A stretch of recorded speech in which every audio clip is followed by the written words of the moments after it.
Assalamualaikum warahmatullahi wabarakatuh. Melanjutkan seri tafsir Al-Quran, Surah Al-Baqarah.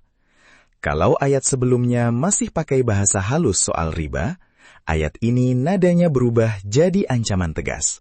Ya ayyuhalladzina amanu ittaqullaha wa dharu ma baqiya minar riba in kuntum mu'minin.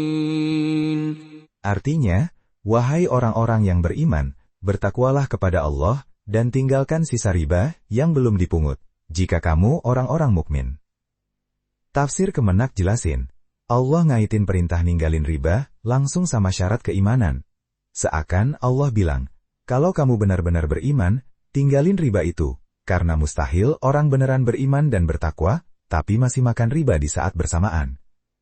Ini mirip sama sabda Rasulullah, bahwa pezina nggak lagi disebut beriman selagi dia berzina.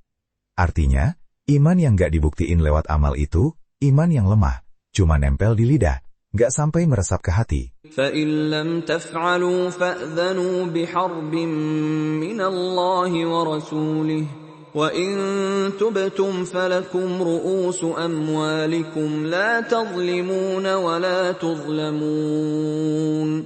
Artinya, jika kamu tidak melaksanakannya, ketahuilah akan terjadi perang dahsyat dari Allah dan Rasul-Nya.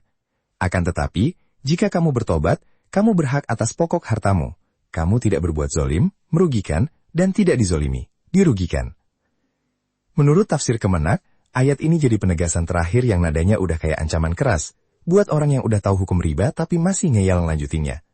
Orang kayak gini disamain kayak orang yang memerangi Allah dan Rasul-Nya. Tapi kalau mereka bertaubat dan berhenti, mereka masih berhak ambil kembali pokok harta mereka aja, tanpa bunga, gak dizolimi, dan gak boleh menzolimi.